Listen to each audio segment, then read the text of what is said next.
नमस्कार, आप देख रहे हैं प्रदेश का सबसे भरोसेमंद news channel India news Uttar Pradesh Uttarakhand.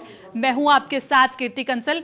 सभी पेरेंट्स आज के टाइम में चाहते हैं कि उनका बच्चा हेल्दी और फिट रहे, लेकिन लॉकडाउन के चलते बड़े बुजुर्गों से लेकर के बच्चों तक घर में कैद है, क्योंकि घर में कैद है और परिवार के बड़े सदस्य किसी न किसी काम से घर से बाहर तो निकलते ही हैं, मगर ज्यादातर बच्चे अब तक घरों में कैद हैं। उनका स्कूल जाना बंद हो चुका है, मैदानों में खेलना बंद है, हर तरफ कोरोना का खौफ है। ऐसे में इन छोटे बच्चों के मन में कोई नकारात्मक विचार घर कर सकते हैं। इन सब का बच्चों पर गहरा प्रभाव भी पड़ सकता है और इससे उनके मानसिक स्वास्थ्य को भी खतरा हो सकता है। ऐसे में कोरोना दौर में बच्चों को तनाव मुक्त और इम्यूनिटी बूस्ट करने के लिए योग एक सशक्त माध्यम है। इसके बारे में बच्चों को प्रशिक्षित किया जाएगा। उन्हें योग के प्रति जागरूक बनाना भी बहुत जरूरी है। तो क्यों ना आज ही इस दिशा में एक हेल्दी कदम बढ़ाया जाए और बच्चों को दे एक बेहतरीन लाइफस्टाइल के साथ साथ उनके सर्वांगीण विकास का हेल्दी तोहफा।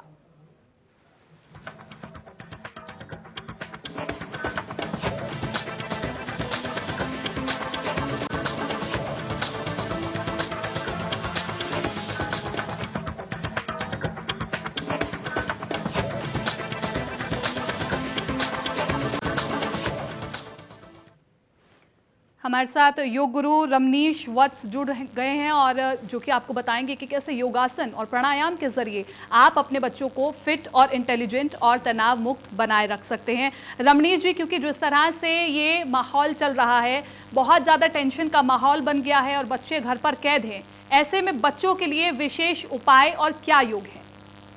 जी जी, सबसे पहले तो नमस्कार।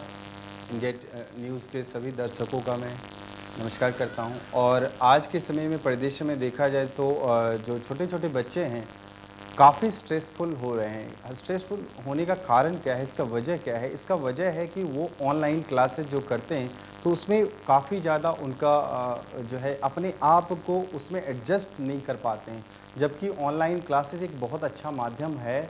आज के परिदृश्य में देखा जाए लॉकडाउन जैसे परिस्थिति में जो विद्यालय के द्वारा जो उपलब्ध कराया गया है ऑनलाइन क्लासेस बहुत अच्छी है, लेकिन हम उसको कैसे कॉप अप कैसे कर सकते हैं? अपने शरीर को, अपने मन को और अपने भावनाओं को, इन तीनों को एक जगह एकत्रित कैसे कर सकें, उसको हम एक ढांचे में कैसे स्ट्रक्चर वाइज कैसे कर सकें, तो उसके लिए बहुत ही अच्छा योग है। और योग में आसन, प्राणायाम और ये ध्यान, ये जो तीनों का समन्वय जो है, यह तीनों क्या करता है? आसन, प्राणायाम और ध्यान, यह हमारे शरीर के अंग प्रत्यंग को लेकर के, खास करके हमारे जो मन है, जो मानसिक एबिलिटी है, जो मेंटल एबिलिटी, जो इमोशनल स्टेबिलिटी, जिसके वजह से आज के समय में देखिएगा कि 13 साल 14 साल के जो बच्चे हैं सुसाइड अटेम्प्ट कर रहे हैं, इनकी संख्या 2018 में 7000 बताई जाती है, जो रिसर्च बता रहे हैं। तो ये सारे आंकड़े सामने आ रहे हैं, लेकिन इन आंकड़ों को कैसे ख़त्म किया जा सकता है, उन बच्चों को कैसे एक मैच्योर मतलब परिपक्व कैसे किया जाए ताकि इन सब चीज़ों से, सुसाइड अटेम्प्ट जो करते हैं उससे बाहर आ सकें, तो उसके लिए क्या करते हैं कि आसन क्या करता है?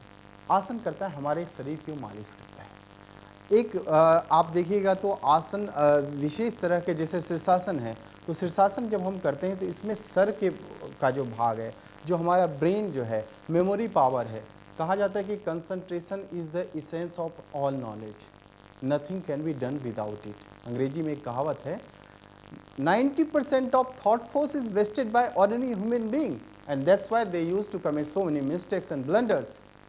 Y? Because of lack of concentration. तो अभाव, जैसे ही कंसंट्रेशन की अभाव आता है तो ये सारी चीज़ें प्रॉब्लम आने लगती है। लेकिन उसके लिए शीर्षासन एक बहुत ही उपयुक्त आसन माना जाता है, जो कि हमारे ब्लड सर्कुलेशन को ही नहीं अच्छा करता है हमारे शरीर में, हमारे खास करके जो मन है, जो कहते हैं ना, मन जो है वो क्या करता है? हमारे शरीर के क्रियाकलाप को, उसको कंट्रोल करने का काम करता है। तो इसके लिए आसन, और आसनों के बाद हम जब चलते हैं प्राणायाम की ओर, तो प्राणायाम कहते हैं प्राण आयाम, श्वसन शक्ति का विस्तार करना। प्राणायाम में बहुत सारे ऐसे टेक्निक हैं, यदि किया जाए तो इंसान अपने आप को हमेशा जो है, जो बूढ़े हैं वह भी अपने आप को युवा अवस्था में पा सकते हैं, और बच्चे तो बिल्कुल आनंदमय हो सकते हैं। और बच्चों को भी एक ढांचे में लाने की ज़रूरत है, प्रेरित करने की बहुत ज़्यादा ज़रूरी है। उनके पेरेंट्स जो हैं, माँ बाप हैं, टीचर्स हैं, उनको प्रेरित करने की बहुत ज़्यादा आवश्यकता है, क्योंकि बच्चे जो भगवान के रूप माने जाते हैं। और यदि बच्चे के साथ पेरेंट्स भी जुड़ जाएं और वह भी योग करने लगे उनके साथ, तो फिर सोने पे सुहागा। फिर क्या होता है, बच्चे बहुत और खेल खेल भावना में, ये नहीं कि उनको आप स्ट्रेस देते रहिए, कठिन आसन लगाइए, नहीं, शुरुआत में क्या है, खेल खेल आसन, मतलब खेल खेल भावना से जब हम करते हैं उसके साथ, तो बच्चे बड़े आनंद से सीख लेते हैं उसको। और जब वो सीख लेते हैं तो बड़े चाव से करते हैं। मैं देखता हूँ छोटे छोटे बच्चे को, उनके अंदर बहुत ज़्यादा रुचि होती है, योग के प्रति तो बहुत ज़्यादा रुचि है। तो इसको क्या करना पड़ेगा कि हमें अंतर्धारण करने की ज़रूरत है।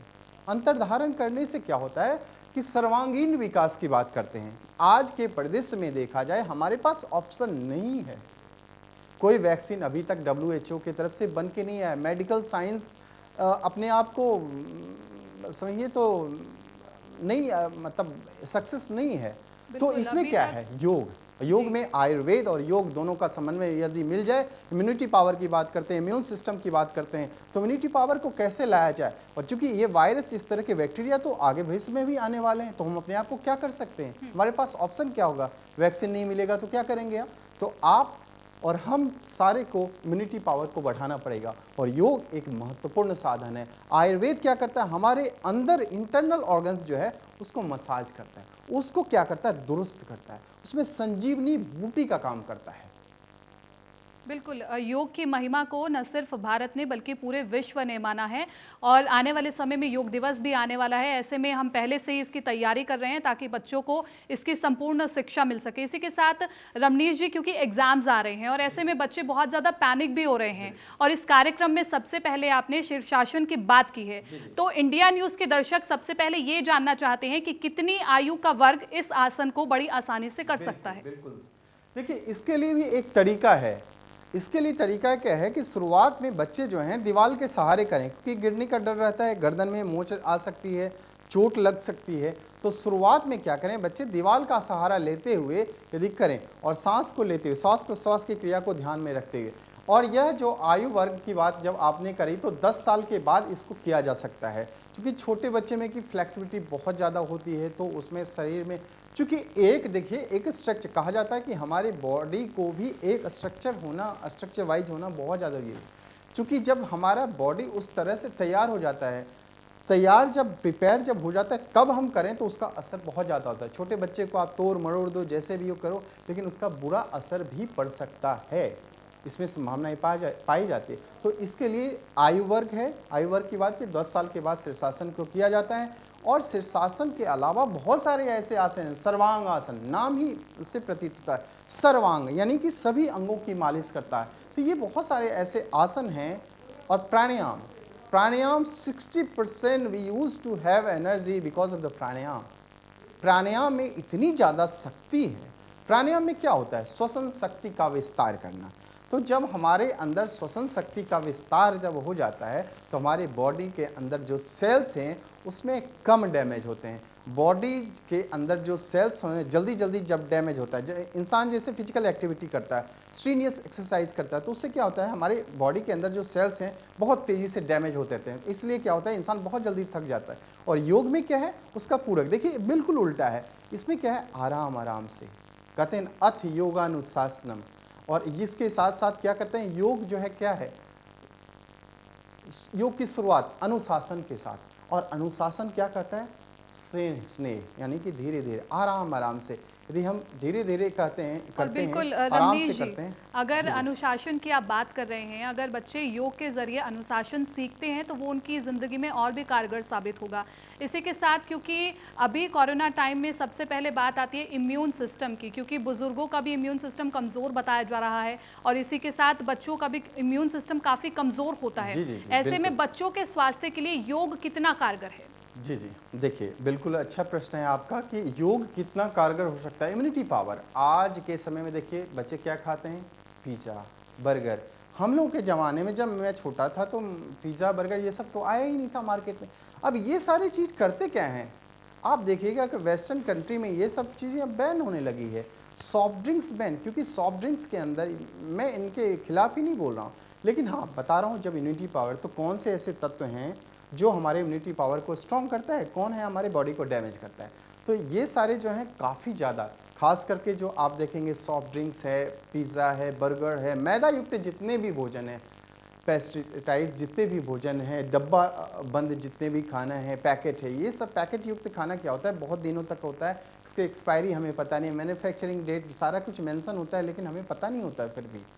लेकिन तो हमें क्या है कि एक तो सबसे पहले बच्चों को स्प्राउट्स में ज़रूर कहूँगा खाने के लिए। खान पान भी, न्यूट्रिशन एक बहुत बड़ा रोल अदा करता है हमारे इम्यूनिटी पावर को स्ट्रॉन्ग करने के लिए। अब थोड़ा सा इसमें हम चर्चा करते हैं इम्यूनिटी पावर की बात जब आपने करी, तो इम्यूनिटी पावर को गाजर, चुकंदर, अदरक, हल्दी, ये 4 जो हैं इनको मिला के बच्चे को जूस तैयार करें और सुबह सुबह इसको नियमित रूप से यदि वो लेते हैं तो इम्यूनिटी पावर बहुत ज़्यादा गुना बढ़ जाता है उनका। फिर दूसरा है आंवला। आंवला को संस्कृत में अमृता भी कहा जाता है। वो अमृत के समान क्या होता है, रात में आंवले के टुकड़े को बच्चे डाल दें मधु के अंदर, हनी, और हनी के अंदर डाल देने के बाद डुबो दें और सुबह में उसको खा लें खाली पेट। इससे भी बहुत ज़्यादा फ़ायदा होता है। और दूसरा है कि गर्म पानी। क्या है गर्म पानी, आखिर करता क्या है? अब बॉडी का एक टेम्परेचर होता है, वो हमारे बॉडी का टेम्परेचर होता है 35 के आसपास, और 35 के आसपास और गर्म पानी हम पीते हैं तो उसका तारतम्य यानी कि सामंजस्य बिठ जाता है। लेकिन लोग आज क्या होते हैं, सॉफ्ट ड्रिंक्स पीते हैं ठंडा, उतना ज़्यादा ठंडा है वह हमारे डाइजेशन को बिल्कुल पूरी तरह से बिगाड़ देता है, डाइजेस्टिव सिस्टम को। तो कॉन्स्टिपेशन प्रॉब्लम एक तैयार होता है, वो तैयारी खड़ा करता है, और कॉन्स्टिपेशन डायबिटीज़ के रूप में लेके आता है। कॉन्स्टिपेशन आगे बढ़ता है तो ये जो हमारा यूरिक एसिड तैयार करता है, इसके बाद आप देखिए कोलेस्ट्रॉल बढ़ जाता है। तो ये सारे कारण धीरे धीरे बढ़ते जाते हैं। आज के समय में ऐसे करोड़ों लोग हैं जिनको ब्लड प्रेशर की बीमारी है, और मेरे मानने में, मैं मानता हूँ, मैंने काफ़ी इसके पीछे रिसर्च किया है, ब्लड प्रेशर तो कोई बीमारी ही नहीं है। ये सारे जो कंडीशन है, ये हमारे जो फिजिकल कंडीशन होती है उसको बहुत तेज़ी से, बहुत आराम से, बहुत आसान तरीके से उसको सुधारा जा सकता है। तो सुधारने की प्रक्रिया तो बहुत सारा ऐसी होती है। तो इसके लिए क्या किया जाए, इसके लिए योग, आसन, प्राणायाम, ध्यान, पार्टिकुलर आसन, सूर्य नमस्कार, 12 आसन जो हैं उसमें सांसों के साथ साथ हम करते हैं बहुत सारे ऐसे। अब बैठे बैठे, जैसे मैं अभी बैठा हूँ और बैठे बैठे ये क्या किया, लंबी गहरी सांस लिए। छोटे छोटे बच्चे को आज देखेंगे बहुत कम उम्र में उनका पेट निकल जाता है, ओबेसिटी। आप देखेंगे यूएस में हर चौथा व्यक्ति ओबेसिटी से परेशान है। यूएसए अब छोड़िए, हमारे इंडिया में ही देखिए, अमेरिका को छोड़िए, हमारे भारत में ओबेसिटी एक बहुत बड़ा, लेकिन हमारे देश में मोटापा को एक बीमारी के रूप में नहीं देखा जाता, और जिसके वजह से बहुत सारी बीमारियां तैयार होती है। अब बैठे हैं यहाँ पे, अभी हम लंबी गहरी सांस लिया, सांस छोड़ा, आप इसको आगे झुक गए।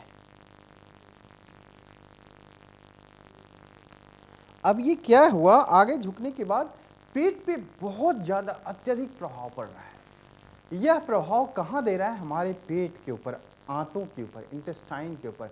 तो वहाँ की सफाई जब होगी तो हमारा डाइजेशन बिल्कुल दुरुस्त हो जाएगा, और डाइजेस्टिव सिस्टम जैसे स्ट्रांग हो जाता है तो चूँकि खाना इंपॉर्टेंट नहीं, खाने को पचाना इंपॉर्टेंट है, और खाने को पचाने के लिए गर्म पानी और साथ साथ एक नियमित आहार किस रूप में लें। कहा जाता है कि रात में लोग सबसे ज़्यादा खाना खाते हैं, लेकिन खाना कब चाहिए ज़्यादा, हमें सुबह में। कहते हैं 6:30 से 9:30 बजे के बीच में हमारी जठराग्नि उस समय प्रदीप्त हो रही होती है। जठर जब प्रदीप्त होता है यानी कि एनर्जी का प्रस्फुटीकरण हो रहा होता है, उस समय यदि खाना खाए इंसान 6:30 से 9:30 बजे, भोजन के रूप में, नाश्ते के रूप में, भर पेट जितना भोजन खा सके उतना उस समय करना चाहिए। यानी कि एक नियमित टाइम टेबल होना चाहिए जिसके अनुसार खाना खाना चाहिए। इसके अलावा आपने और योगासन भी बताए हैं कि कौन कौन से योगासन बच्चों के लिए लाभदायक सिद्ध हो सकते हैं। रमनीश जी, अगर आप दर्शकों को और कुछ आसान आसन करके दिखाएं ताकि बच्चे समझ पाए कि कौन कौन से आसन उनके लिए फायदेमंद साबित हो सकते हैं, क्योंकि कई सारी प्रॉब्लम से बच्चे इस वक्त फेस कर रहे हैं। जिस तरह से उनका स्टडी में मन नहीं लगता, और इस तरह से कुछ बच्चे ऐसे भी हैं कि जिन्हें रात को नींद नहीं आती, कुछ बच्चे ऐसे हैं कि जो कि खाना नहीं खा पाते, तो उनके लिए कौन कौन से योगासन होने चाहिए? बिल्कुल, आपने कहा कि नींद नहीं आती, इंसोमेनिया, जिसको नींद नहीं आती उसका कारण क्या है? तो बॉडी में एक जो विशेष करके प्राणायाम है, भ्रामरी प्राणायाम, वह भ्रामरी प्राणायाम इतना कारगर साबित होता है क्योंकि वह एक रसायन का स्राव करता है। वह रसायन है मेलाटोनिन। वह मेलाटोनिन क्या होता है कि हमें नींद दिलाता है, और मध्य रात्रि में के वक्त क्या होता है कि यह जो रसायन है वह स्राव होता है, जो नॉर्मल इंसान होते हैं। लेकिन जिन्हें नींद नहीं आती इनको कहीं न कहीं स्राव में प्रॉब्लम होते हैं, अच्छी तरह से स्राव नहीं हो पाता है, सिक्रेशन नहीं हो पाता है, तो ये प्रॉब्लम आ जाती है, नींद नहीं आती, इंसोमेनिया जिसको अनिद्रा के रूप में हम जानते हैं। तो अनिद्रा के लिए एक भ्रामरी प्राणायाम बहुत ही उपयुक्त प्राणायाम है क्योंकि वह प्राणायाम उसका मेलाटोनिन जैसे रसायन का बहुत अच्छे से स्राव करता है। इससे हमें बहुत अच्छी नींद आती है। तो ये हम इस प्रकार कर सकते हैं, जैसे कि लंबी गहरी सांस लिया और फिर लोअर लिप और अपर लिप के बीच में माँ का उच्चारण करना होता है।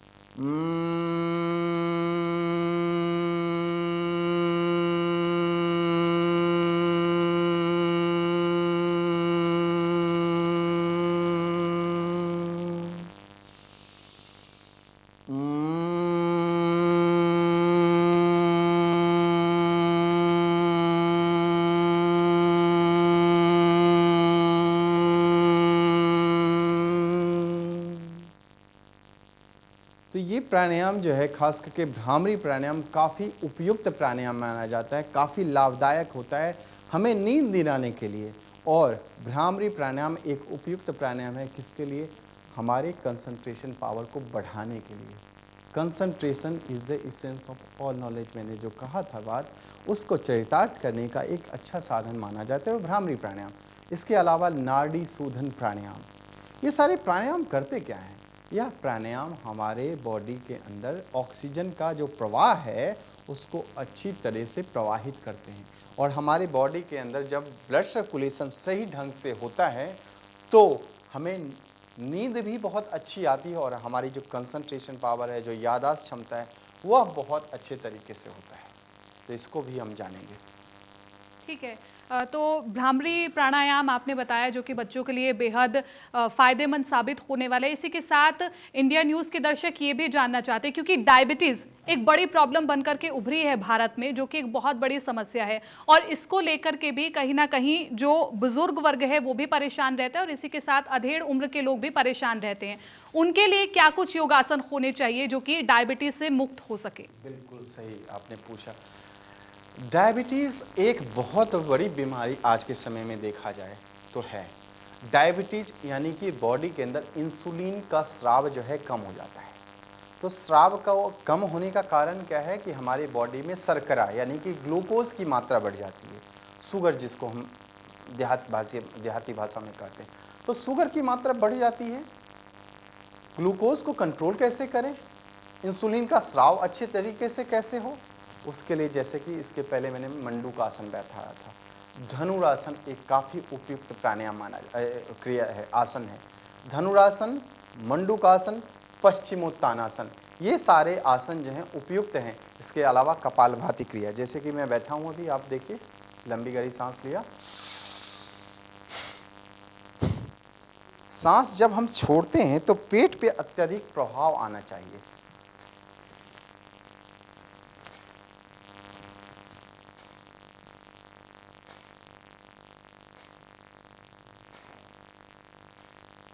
कपालभाति क्रिया, इसमें ध्यान देने योग्य बात है कि सांस जब जैसे ही हम छोड़ेंगे तो पेट जो है अंदर जाना चाहिए इंटेस्टाइन की तरफ, और इसके प्रभाव को महसूस करना है। यानी कि इसमें थोड़ा सा टाइम देना है, जल्दी जल्दी फास्ट नहीं करना है, तो इसका प्रभाव उतना ज़्यादा नहीं होगा। यह क्रिया जो है कपालभाति क्रिया, और इसके साथ साथ जो आसन है पार्टिकुलर आसन, वह काफ़ी उपयुक्त माने जाते हैं। इसके अलावा हम चलते हैं आयुर्वेद में, जो कि डायबिटीज़ जैसे बीमारी है, करेला, खीरा, टमाटर, ये सब का सलाद ज़्यादा से ज़्यादा उनको खाना चाहिए। नीम की निमोली, ध्यान से आप जो दर्शक देख रहे हैं वो सुनेंगे, नीम की निमोली, जामुन की गुठली, इसके अलावा करेले का बीज या छोटा करेला हो तो उसका पाउडर बना करके, इन तीनों का पाउडर बना लें, गर्म पानी के साथ 1 चम्मच नियमित रूप से लेते रहें, डायबिटीज़ पूरी तरह से कंट्रोल हो जाएगा। वरना ये डायबिटीज़ एक इतनी खतरनाक बीमारी है, ये पूरे जीवन पर्यंत चलता ही रहता है इसका सिलसिला। इसको बहुत आसानी तरीके से हम कर सकते हैं। योग एक तो फिजिकल प्रैक्टिस करें, आसन करें, प्राणायाम करें, कपालभाति क्रिया करें, उसके अलावा खान पान के ऊपर काफ़ी ज़्यादा कंट्रोल है। नियमित रूप से आहार लें, अंकुरित को जरूर अपनाएं, सुबह सुबह गर्म पानी का सेवन करें। यदि करते रहें तो डायबिटीज जैसी खतरनाक बीमारी, जानलेवा बीमारी को बहुत आसानी से हम कंट्रोल कर सकते हैं। क्योंकि आयुर्वेद का बहुत बड़ा रोल है, इसीलिए तो कहा जाता है, आज पूरी दुनिया में आप देख सकते हैं, पूरी चर्चा में है। अभी प्रधानमंत्री का भी आह्वान उन्होंने क्या किया, योग और आयुर्वेद को यदि अपनाया जाए तो इम्यूनिटी पावर जो है हमारी, उसको जीवन पर्यंत हम मेंटेन कर सकते हैं। और मेंटेन करने का एक ही है साधन, वो हम खुद होते हैं, कोई और दूसरा नहीं। क्योंकि मैं आज तो जो भी बताने जा रहा हूँ या बता रहा हूँ वो सारी चीज़ें, लेकिन उसको फॉलो करना भी बहुत ज़्यादा जरूरी है, उसको चरितार्थ करना बहुत जरूरी है, प्रैक्टिकल वे में अपनी लाइफ में, तभी तो फायदा होगा। क्योंकि ये समस्या देखी भी गई है कि दर्शक सुन लेते हैं लेकिन उसे फॉलो नहीं करते, ये भी बहुत बड़ी समस्या है। लेकिन हम आशा करते हैं कि इंडिया न्यूज़ के दर्शक अगर ये कार्यक्रम देख रहे हैं तो ज़रूर वो योग को फॉलो करेंगे, ताकि उनका इम्यून सिस्टम भी काफ़ी ज़्यादा स्ट्रांग हो जाए। बहुत बहुत शुक्रिया रमनीश जी इस कार्यक्रम में अपना समय देने के लिए, और जितने भी दर्शक ये कार्यक्रम देख रहे हैं उनका भी बहुत बहुत शुक्रिया इस कार्यक्रम में जुड़ने के लिए। योग को अपनाइए और कोरोना से मुक्त हो जाइए। फिलहाल मुझे दीजिए इजाज़त, नमस्कार।